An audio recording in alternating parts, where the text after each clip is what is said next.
பாண்டியன் ஸ்டோரில் சரவணன் வந்து கோயிலில் வந்து ஒரு பொண்ணை இடிக்கிறாங்க. டக்குன்னு பார்த்தா கூட படித்த பொண்ணு டக்குன்னு ரெண்டு பேரும் பேசிக்கிறாங்க. அப்போ வந்து ரெண்டு பேருமே சரவணன் நந்தினி அப்படின்னு பேசிக்கிறாங்க. நீங்கள் தானா அப்படின்னு. அப்போ ரெண்டு பேருமே வந்து ஏற்கனவே வந்து விரும்பினவங்களாமா. அதனால இந்த ஜோடி தாங்க இனிமேல் புதுசாக சேரப்போகுதுன்னு சொல்லியிருக்கிறாங்க. ரெண்டு பேருமே இடிக்கும்போது வந்து மணி அடிக்கிற மாதிரி காட்டுறாங்க. சாமியை வேற காட்டுறாங்க.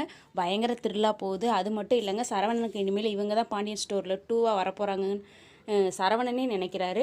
அதுக்கப்புறம் பார்த்தீங்கன்னா இந்த பக்கம் ரெண்டு பேருமே பேசி பார்த்துக்கிறாங்க. அதோட அந்த சீன் கட் ஆயிடுச்சு. அதுக்கப்புறம் பார்த்தீங்கன்னா மயிலோட அம்மா வந்து இருக்கிறவங்களுக்கே சாப்பாட்டை காணும், இதில் இவ வேற இங்கே வந்து உட்காந்துருக்கிறா, எப்படியாவது பேசி உன் குடும்பத்தோடு போய் வாழைப்பாரு, உனக்கெல்லாம் சோறு இல்லை அப்படின்னு மயிலோட அம்மா திட்டுறாங்க.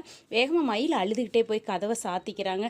நம்மளுக்கு இந்த நிலமை வந்துருச்சு அப்படின்ட்டு ஃபோன் பண்ணுறாங்க. சரவணன் எடுக்கவே இல்லை. அப்புறம் கோர்ட்டை காட்டுறாங்க. கோர்ட்டில் வந்து மயில் வந்து நிறைய சொல்கிறாங்க. அப்போவும் வந்து சரவணன் வந்து என்னோட கேரக்டர் வந்து இவ சந்தேகப்பட்டுட்டா, இவ எனக்கு வேண்டாம் அப்படிங்கிறாங்க.